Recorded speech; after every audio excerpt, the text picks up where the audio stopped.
Hello friends, welcome to geography Gyan. और आज की इस वीडियो में हम समझने का प्रयास करेंगे चैप्टर 6 10th क्लास का मैन्युफैक्चरिंग इंडस्ट्री पे। तो इसको मैन्युफैक्चरिंग इंडस्ट्री किसको कहते हैं, कैसे कौन कौन सी बेसिस पे बनती हैं, उनकी क्लासिफिकेशंस के बारे में बात करेंगे। और उसके बारे में जो भी आपके प्लस पॉइंट है, नेगेटिव पॉइंट है, वो भी आपके सभी डिस्कस किए जाएंगे इस वीडियो में। तो इस वीडियो को आप लास्ट तक जरूर देखते रहें ताकि आपकी जो भी आपकी अंडरस्टैंडिंग है उसको मैं अच्छे से डेवलप कर पाऊँ। तो इस चैप्टर से पहले हमने आपका चैप्टर 1 2 लेकर 5 तक आपके जो भी चैप्टर्स हैं वो आपके मैंने इस चैनल पे अपलोड कर चुका हूँ। तो उन वीडियोस को भी आप ज़रूर देखें ताकि आपकी 10th क्लास की ज्योग्राफी के बारे में अच्छे से समझ पाएँ, ज्ञान अर्जित कर पाएँ। ठीक है, चलिए शुरू करते हैं।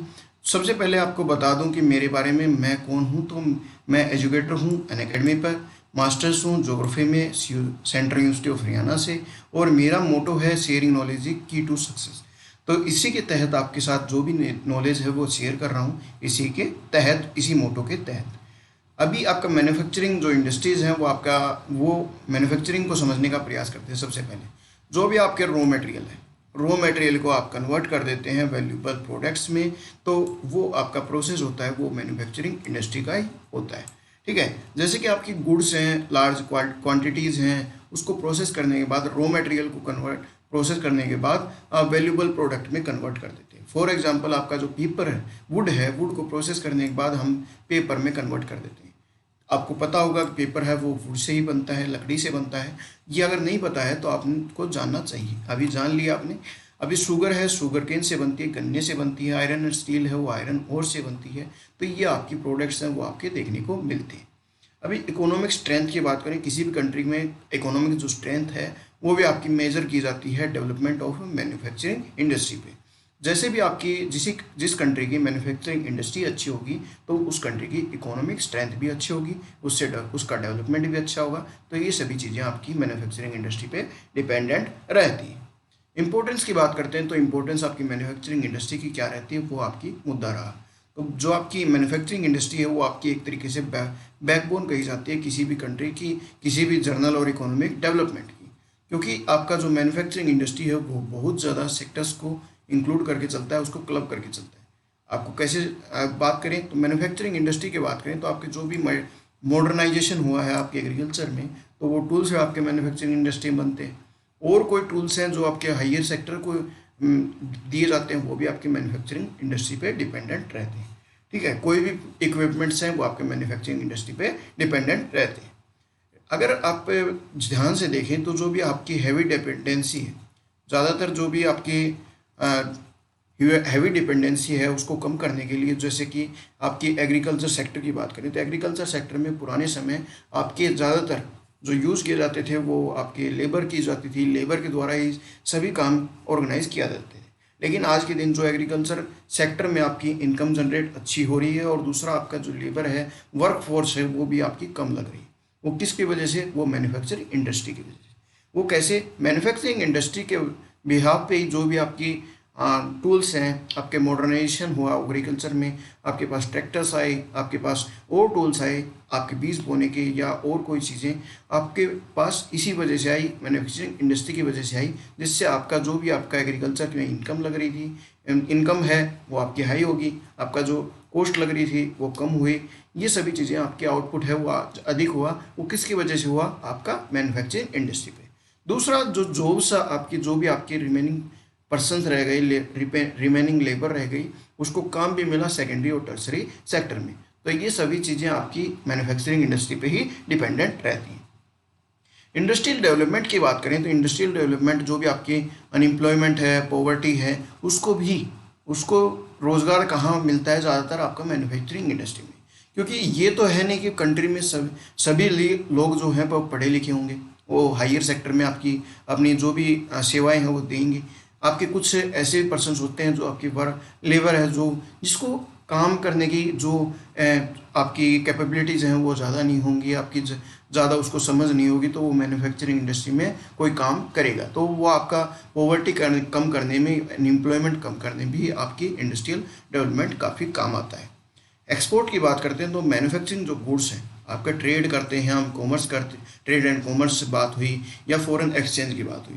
तो फॉरेन एक्सचेंज की जो भी आपके कॉन्ट्रैक्ट होते हैं, ज़्यादातर जो एक्सपोर्ट करते हैं, इंपोर्ट करते हैं, वो आपकी मैन्युफैक्चरिंग गुड्स को करते हैं, नहीं कि आपके एग्रीकल्चर सेक्टर से जो भी आपके एग्रीकल्चर गुड्स हैं उनको हम ज़्यादातर एक्सपोर्ट नहीं करते, इंपोर्ट नहीं करते। आपने अगर देखा होगा तो आपकी जो भी टूल्स हैं, जो भी आपके मैन्युफैक्चरिंग गुड्स हैं, वो ही ज़्यादातर हम अपने इंडिया में इंपोर्ट करते हैं, और ज़्यादातर जो भी हमारे टूल्स हैं वो आपके एक्सपोर्ट भी किए जाते हैं। ठीक है। कंट्रीज़ की बात करें तो रॉ मटेरियल है वो आपका रॉ मटेरियल एक फिनिश्ड प्रोडक्ट में आपका हाइयर वैल्यू में बेचा जाता है, वो कंट्री टू कंट्री वेरी भी करता है।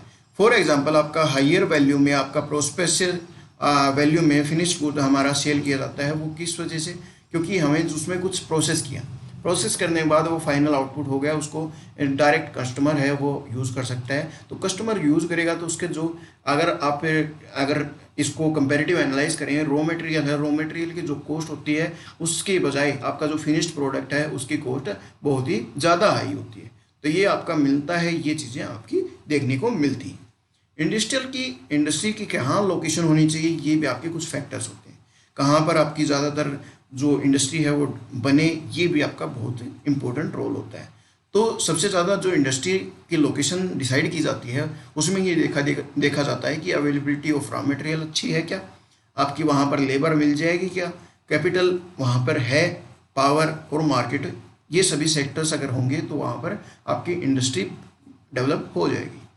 फॉर एग्जांपल आपके जो इनपुट्स हैं, आपकी इंडस्ट्री और मार्केट लिंकेज की बात करते हैं तो इनपुट्स हैं वो आपके रॉ मटेरियल है, रॉ मटेरियल मिला, उसको ट्रांसपोर्ट किया और फिर बाद में हम फैक्ट्री में लेकर आए, फैक्ट्री में लेके आने के बाद उसमें कुछ हमने प्रोडक्ट बनाए, प्रोडक्ट को ट्रांसपोर्ट किया और मार्केट ले गई, मार्केट से जो भी आपका मनी आया वो इनपुट हमारे लिए वो ज़रूरी हो गया, इनपुट्स मिली, उसके से हमें कैपिटल मिला, हमें इंफ्रास्ट्रक्चर डेवलप कर पाएंगे। तो ये सभी चीज़ें आपकी एक साइकिल है। दूसरा, आइडियल लोकेशन की बात करें, इंडस्ट्री की आइडियल लोकेशन कहाँ होगी, तो आइडियल लोकेशन आपकी कॉस्ट है जो रॉ मटेरियल की वो सबसे कम कहाँ होगी, आपका कॉस्ट डिस्ट्रीब्यूशन है, प्रोडक्शन है वो कहाँ रहेगा, मतलब कि आपका कर्व होता है कहाँ पर आपके वेरी करता है, आपके लोकेट होगी उसी जगह पर आपका डिसीजन लिया जाएगा कि कहाँ पर आपकी फैक्ट्री है वो बनाई जाए, आपका कॉस्ट है, प्रोडक्शन है वो कहाँ पर डेवलप हो। आपको एक एग्जाम्पल के थ्रू बताता हूँ, ज़्यादा हाई लेवल पे नहीं ले जाऊँगा। आपकी एक सेक्टर है ये, ठीक है, ए सेक्टर है, और आपका जो बी है मार्केट, ठीक है। अभी आपको इंडस्ट्री इसके बीच में कहीं ना कहीं डेवलप करनी है, ठीक है। अभी आप डेवलप करेंगे तो डेवलप करने में आपकी कुछ बातें ऐसी कहेंगी कि यहाँ पर हमें डेवलप करनी चाहिए इंडस्ट्री, क्योंकि हमारा जो रॉ मटेरियल है उसकी आपका घटने की जो दर है उसमें वेट ज़्यादा है, या उसमें रिडक्शन भी ज़्यादा है। अगर टाइम के समय के अनुसार अगर ज़्यादा दूर लेकर जाएंगे तो उसमें वेट भी कम होगा, ठीक है। तो वो इंडस्ट्री आपकी इसके रॉ मटेरियल के पास में डेवलप की जाएंगी। अगर कोई ऐसी हैं जो लाइट इंडस्ट्री हैं वो आपकी मार्केट के पास में भी डेवलप की जा सकती हैं, क्योंकि उनमें ज़्यादातर ट्रांसपोर्ट कॉस्ट है वो अफेक्ट नहीं करेगी। तो यहाँ पर जो ट्रांसपोर्ट कॉस्ट है वो अफेक्ट ज़्यादा करती है, इस वजह से आपकी इंडस्ट्री की जो लोकेशन है वो आपकी डेवलप होती है। फर्दर आपकी इस इंडस्ट्री के लोकेशन पर बहुत से मॉडल्स भी क्रिएट किए, वेबर का मॉडल बहुत इंपॉर्टेंट है, तो वो आपका देखने को मिलता है। तो ये फर्दर आपकी हाइयर लेवल पे बातें हैं, आपको समझाने के लिए ये एग्जांपल बहुत ही इफेक्टिव रहता है। अब इंडस्ट्री को क्लासिफिकेशन की बात करें तो रॉ मटेरियल के अकॉर्डिंग हम दो तरीके से दो सब कैटेगरीज में डिवाइड करते हैं। एग्रो बेस्ड जो भी आपके मटेरियल हैं एग्रीकल्चर बेस्ड, वो मिनरल बेस्ड जो भी आपके आयरन और स्टील है, सीमेंट है, ये आपके मिनरल बेस है, मिनरल से बनते हैं, तो वो आपके मिनरल बेस होते हैं। According to their main role की बात करें तो आपकी बेसिक और की इंडस्ट्रीज होती है, जो वो इंडस्ट्री वो होती हैं जो आपकी, जैसे कि आयरन स्टील की बात करें, वो जो कि आपकी रॉ मटेरियल से मैन्युफैक्चर करके गुड्स बना देती हैं, ठीक है। तो वो आपकी बेसिक और की इंडस्ट्रीज होती हैं, क्योंकि आपकी इक्विपमेंट्स हैं ज़्यादातर इन्हीं में बनते हैं। कंज्यूमर इंडस्ट्री की बात करें तो कंज्यूमर इंडस्ट्री वो इंडस्ट्री होती हैं जिनमें आपका ज़्यादातर जो कंज्यूमर्स की नीड्स हैं, जैसे शुगर है, टूथपेस्ट है, पेपर है, वो आपके कंज्यूमर के खुद आपकी डिमांड है, तो वो आपके फाइनल आउटपुट मिल जाता है, तो वो आपका कंज्यूमर ओरिएंटेड इंडस्ट्री देखने को मिलती है। आपकी कैपिटल इन्वेस्टमेंट के बेसिस पे भी आपकी मिलती हैं, आपकी स्मॉल स्केल इंडस्ट्री भी होती है और लार्ज स्केल भी इंडस्ट्री होती है। अभी स्मॉल से स्केल इंडस्ट्री की बात करें तो आपकी मैक्सिमम इन्वेस्टमेंट या उनमें एसेट्स की यूनिट्स हैं वो ज़्यादातर मिले तो वो आपकी लिमिट होती है, एक फिक्स लिमिट होती है। फॉर एग्जांपल आपकी बात करें तो एक टाइम के या पीरियड ऑफ टाइम में आपका मैक्सिमम इन्वेस्टमेंट अलाउ है प्रेजेंट सिनेरियो में आपका 1 करोड़ रुपये। तो ये एक फिक्स लिमिट हो गई, इससे ज़्यादा नहीं हो सकता, इससे कम ही आपका इन्वेस्टमेंट होगा। तो ये आपके बहुत से फैक्टर्स होते हैं, उसमें भी इफेक्ट होते हैं। ये नहीं कि यही आपका, ये हर एक इंडस्ट्री को आपका 1 करोड़ रुपीज़ इन्वेस्टमेंट के लिए दिया जाए, ये पॉसिबल भी नहीं रहता। आपका बेसिस ऑफ ओनरशिप के अकॉर्डिंग भी आपकी क्लासीफाई मिलता है। आपका पब्लिक सेक्टर होता है, पब्लिक सेक्टर में आप वो होता है जो कि आपके खुद के ओन के द्वारा भी उसमें एजेंसीज होती हैं, ऑपरेट किया जाता है, और गवर्नमेंट के थ्रू भी आपकी कुछ उसमें ऑपरेट किया जाता है। फॉर एग्जांपल आपका बेल का एग्जांपल है, सेल का एग्जांपल है, ये आपके इंपॉर्टेंट रहते हैं। प्राइवेट सेक्टर की बात करें तो प्राइवेट सेक्टर वो उसमें ये होता है कि जो आपका खुद का मालिकाना हक होता है, ग्रुप ऑफ इंडिविजुअल्स का एक ऑपरेट करते हैं। फॉर एग्जांपल आपका टिस्को है, बजाज ऑटो लिमिटेड है, डाबर इंडस्ट्रीज़ हैं, जो भी आपके बजाज के प्रोडक्ट्स हैं, बजाज की बाइक्स हैं, वो आपके बजाज ऑटो लिमिटेड है, वो आपका प्राइवेट सेक्टर देखने को मिलता है। जॉइंट सेक्टर इंडस्ट्री की बात करें, जॉइंट सेक्टर इंडस्ट्री वो इंडस्ट्री होती हैं जो कि आपकी स्टेट के द्वारा और इंडिविजुअल के द्वारा आपकी चलाई जाती हैं। फॉर एग्जाम्पल आपकी ऑयल लिमिटेड, इंडिया लिमिटेड जो आपकी हैं, वो आपकी पब्लिक और प्राइवेट सेक्टर दोनों मिलती हैं, तो ये एक तरीके से जॉइंट सेक्टर इंडस्ट्रीज कही जाती है। फोर्थ की बात करें तो कोऑपरेटिव सेक्टर इंडस्ट्रीज कही जाती हैं। ये इंडस्ट्रीज वो होती हैं जो कि आपके ऑपरेट करती हैं प्रोड्यूसर्स को, सप्लायर्स को, रॉ मटेरियल, वर्कर्स को, और बहुत सभी चीज़ें आपकी क्लब करके चलते हैं, तो वो आपकी कोऑपरेटिव सेक्टर इंडस्ट्री कही जाती है। ठीक है, right. Based of bulk and weight of raw material के या फिनिश्ड गुड्स के अकॉर्डिंग में आपकी इंडस्ट्री का क्लासिफिकेशन मिलता है। फॉर एग्जांपल आपका हेवी इंडस्ट्रीज हैं, आयरन और स्टील आपको पता ही है। लाइट इंडस्ट्री की बात करें तो लाइट इंडस्ट्री वो इंडस्ट्री होती है जिनमें आपका रॉ मटेरियल है वो भी लाइट होता है, और प्रोड्यूस जो हमने किया है वो भी आपका लाइट होता है। फॉर एग्जाम्पल इलेक्ट्रॉनिक गुड्स हैं आपका, फॉर एग्जाम्पल आपको माउस जो भी आप यूज़ करते हैं, मोबाइल है, आपका लैपटॉप है, वो लाइट इंडस्ट्रीज कही जाती है। तो इस तरीके से आपका क्लासिफिकेशन मिलता है। अभी आपका एग्रो बेस्ड इंडस्ट्रीज होती हैं जो कि आपके एग्रीकल्चर पे रॉ मटेरियल पे डिपेंडेंट रहती है। दूसरी इंडस्ट्री टेक्सटाइल इंडस्ट्री होती है जो आपकी ज़्यादातर जो आपका वर्क है टेक्सटाइल की बात करें तो टेक्सटाइल में काफ़ी इंडस्ट्रीज डेवलप हो जाती हैं। फाइबर प्रोडक्शन किया और वो रो फाइबर बन गया, स्पिनिंग कर दी उसमें यार्न बन गया, तो ये एक अलग इंडस्ट्री बन सकती है। उसमें वीविंग और कनीटिंग कर दिया तो फैब्रिक बन गया, उसके बाद उसको डाई कर दिया और फिनिश कर दिया तो आपके गारमेंट्स में कन्वर्ट हो जाता है। तो गारमेंट एक तरीके से हर एक स्टेप पे अलग अलग इंडस्ट्री बनती हैं, ये आपके टेक्सटाइल इंडस्ट्री में देखने को मिलता है। और इंडियन इकोनॉमी के अकॉर्डिंग बात करें तो एक यूनिक पोजीशन आपकी जिसने अचीव की है। फॉर एग्जांपल आपके जब भी ब्रिटिश टाइम था, अंग्रेज़ों के समय आपका ज़्यादातर यहाँ से इंडिया से आपके रॉ मटेरियल लेकर और वहाँ पर प्रोसेस करके हमें ही खुद बेचते थे, तो हमारा जो रॉ मटेरियल का कॉस्ट था वो बहुत ही कम होता था, और जो हमें फाइनल प्रोडक्ट बेचते थे वो काफ़ी कॉस्ट होती थी, उसकी बहुत हाई कॉस्ट देनी पड़ती थी।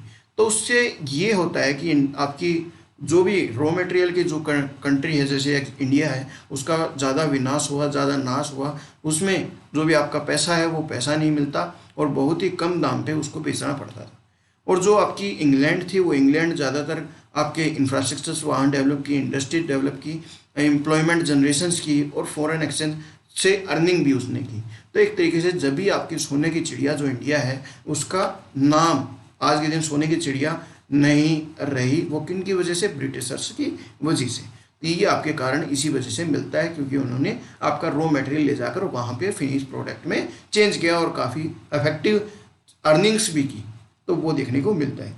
अभी आपका मैन्युफैक्चरिंग स्टील इंडस्ट्री की बात करें तो आपका कुछ रॉ मटेरियल है वो आपके प्लांट से ट्रांसपोर्ट किया, ट्रांसपोर्ट करने के बाद उसको ब्लास्ट फर्नेंस किया, पिग आयरन मिला। पिग आयरन की बात करें तो पिग आयरन किसको कहते हैं, वो आपका इंपॉर्टेंट रहता है।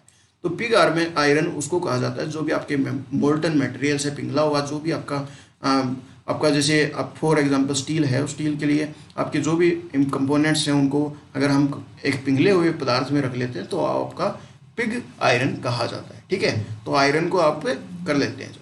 अभी इस पिग आयरन को स्टील मेकिंग में हम कन्वर्ट करते हैं, उसको इम्प्योरिटीज़ हैं उनको हटा देते हैं, उसमें जो भी आपके मेल्टिंग है या ऑक्सीडेशन का प्रोसेस है वो करते हैं। उसके बाद उस मेटल को मतलब कि किस में कन्वर्ट करना है वो आपका फाइनल शेपिंग हम दे देते हैं। तो ये एक तरीके से फाइन आपकी प्रोसेस मिलती है स्टील इंडस्ट्री की।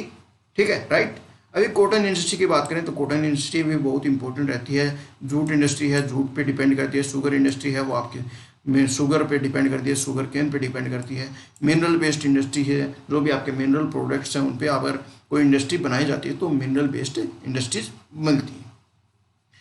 ऑल ओवर इंडिया की बात करें तो ऑल ओवर इंडिया में ये कुछ आपकी लोकेशंस हैं जिन पे ये अलग अलग साइट्स मिलती है। Cotton textile industry, woollen industry, silk textile industry, तो ये अलग अलग इंडस्ट्रीज मिलती हैं। ये आप इस मैप में देख सकते हैं। अभी इंडस्ट्रियल्स की बात हमने की, उसका क्लासिफिकेशन किया, उसका सभी चीज़ें हमने का प्रयास किया, राइट। अभी इंडस्ट्रियल पोल्यूशन की बात करते हैं। इंडस्ट्री से कुछ पोल्यूशन भी होता है, एनवायरनमेंट को डिग्रेड भी होता है। तो एनवायरमेंटल डिग्रेडेशन और इंडस्ट्रियल पोल्यूशन की भी बात करते हैं। तो एयर पोल्यूशन देखने को मिलता है, आपका वाटर पोल्यूशन देखने को मिलता है, थर्मल पोल्यूशन देखने को मिलता है और नॉइज पोल्यूशन देखने को मिलता है, क्योंकि किसी भी इंडस्ट्री में ये सभी चीज़ें आपकी मिलती हैं। फॉर एग्जांपल अगर बात करें तो एयर पोल्यूशन की बात करें तो एयर पोल्यूशन में आप कुछ ना कुछ आपके ऐसे तत्व होते हैं जिनसे हमारा पोल्यूशन होता है, एयर है वो इम्प्योर हो जाती है। तो अगर इसमें कुछ और ज़्यादा हमने वहाँ पर कोई इफेक्टिव डोमिंग का यूज़ नहीं किया तो कुछ एज ए ट्रेजेडी भी हो जाती है। जैसे कि भोपाल गैस ट्रेजेडी है, वो आपकी एयर में आपकी गैस है वो लीक हो गई थी, इसी वजह से आपकी भोपाल गैस ट्रेजेडी आज के दिन तक बहुत बड़ी ट्रेजेडी कही जाती है इंडियन कॉन्टेक्स्ट में। तो ये देखने को मिलता है, ये आपका इसी वजह से होता है। अभी आपकी कंट्रोल कैसे करें इंडस्ट्री, जो एनवायरमेंटल डिग्रेडेशन है, इंडस्ट्री हमारे लिए बैकबोन है हमने कहा, लेकिन उसको एनवायरनमेंट को डिग्रेड करने से कैसे रोका जाए ये हमारे लिए बहुत इंपॉर्टेंट रहता है। क्योंकि हमारे फ्यूचर में अगर हमारा एनवायरनमेंट ही अच्छा नहीं रहेगा तो हम कैसे सस्टेन कर पाएंगे।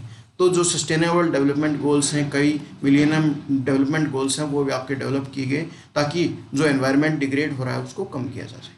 अभी फॉर एग्जांपल की बात करते हैं तो वाटर पोल्यूशन है।